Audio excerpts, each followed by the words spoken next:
Let's talk developmentally appropriate play ideas for 6 to 9 month olds.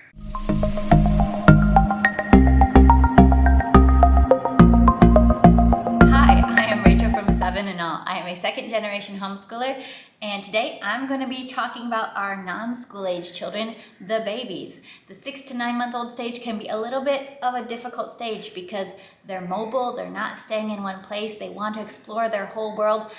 You have to supervise them very well because they put everything in their mouth. They don't sleep as much, but they're also still totally babies and they're not ready for a lot of the other activities that you might think to do. You can't sit them down with paintbrush and paints and a piece of paper because they're just going to eat it all. So what are some developmentally appropriate play ideas that you can do with your 6 to 9 month old? I have a whole bunch of ideas right here. Number 1, put their toys in a container. You see, you could just throw their toys on the floor, but that gets boring to them very quickly. So to make toys much more exciting, just get any kind of container and put their toys in a container and then put them on the floor. It's instantly more exciting. To add a little bit more excitement, put some kind of lid over it loosely so that they can navigate figuring that out. You can do all sorts of different containers, big bowls, you can do muffin tins. You can cover up your container with different sorts of things like a play scarf or a blanket or even masking tape, but just as a way to give those old toys a little bit more interest, just try putting them in some different kind of container, covering them up, adding a little bit of challenge and new interest as your little one is exploring. Number 2, give them something to play with that does not look like a toy.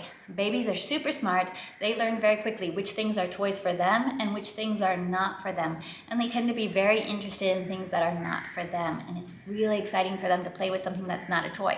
So give them something that is safe for them to play with but is not a toy. Highly recommend kitchen utensils. They can't hurt themselves with a potato masher, but it's going to be a lot more exciting than the same old baby toy they've been playing with and chewing on. Third activity, singing.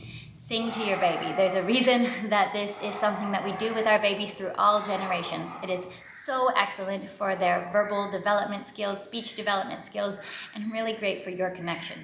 I highly recommend trying to do times when you are singing face to face with them, propping them up on your knees or holding them, and you can dance, you can be silly. The great thing about babies is they do not judge, so sing as loud, as silly as you want to, dance around wildly with them. These are such special times of bonding and also development for your little one. Next, play ball games. Roll a ball at them. There are lots of balls for babies. Oh, balls are pretty fun because you can put stuff inside them, like I'll tie knots into strips of fabric, put it inside, and then that becomes a fun activity as he tries to pull it out and gets all the pieces out. But just work on rolling a ball at them, see what they do with it. Maybe they can figure out how to toss it back at you. Maybe they'll just hold on to it and chew it for a while. These are fun. Next, take your baby outside. I know it can feel a little bit scary at this stage to be taking your little one outside when you have to be constantly on guard for pebbles and leaves and grass and ants and sand and everything going into their mouth. So yes, you really have to be right with them all the time.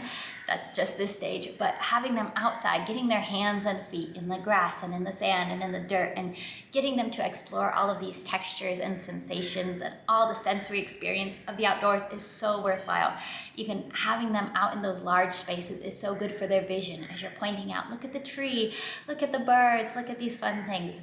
So it's worth it, even though they're little, even though they can't actually, play on the playground equipment maybe so much yet.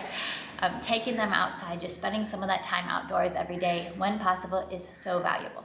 Read them books. Try to aim for just a couple board books every day. More if they will allow it. This thing really depends on personality. I have had babies who will just sit on your lap and listen to board book after board book after board book, and I have had some who will not at all sit on your lap at this age to listen to a board book.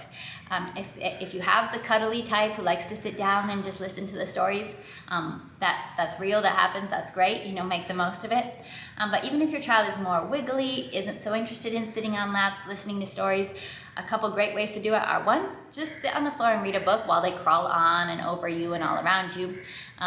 But they're getting to hear the story, they're getting some experience with the book. Another great one is to put them in the high chair, with their snack, because a lot of 6 to 9 month olds, you're starting to give them some experience in self-feeding, picking up food from the tray, but you need to be right there to prevent choking, make sure they're okay, make sure they're doing it safely, not stuffing their mouth full of food. So you need to be right there anyways. So it can be a really good combo to put them in the high chair with a snack, and also get a board book and just read to them while you're watching them practice their self-feeding skills.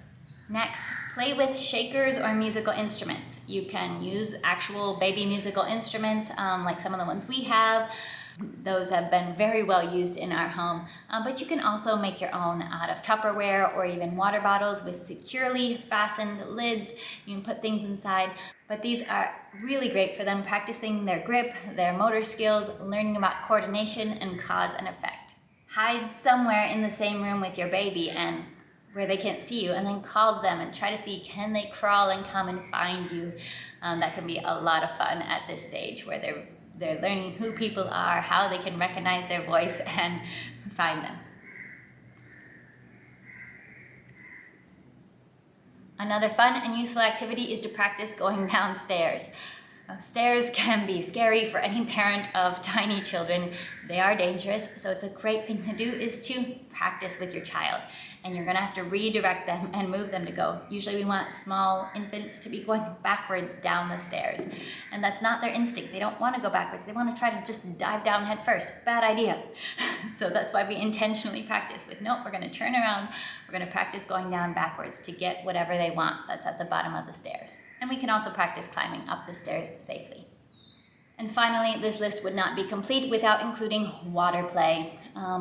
There's an old saying when it comes to motherhood is, if you're ever having a bad day, just add water. Kids love water. If it's hot and muggy, it cools you off. If they are messy and muddy, it cleans them off. Sometimes you just gotta put your baby in the bathtub, sit right there with them, hand them some kitchen implements and let them play in the tub, or let them play by the sink with you, or take them outside if you can and play with the hose. But water play is so refreshing for parent and baby alike. All right, I hope that you found some of these ideas helpful. Leave me some comments down below. What are some of your absolute favorite activities with your 6 to 9 month old in this very fun stage? I'll be seeing you next time. Bye.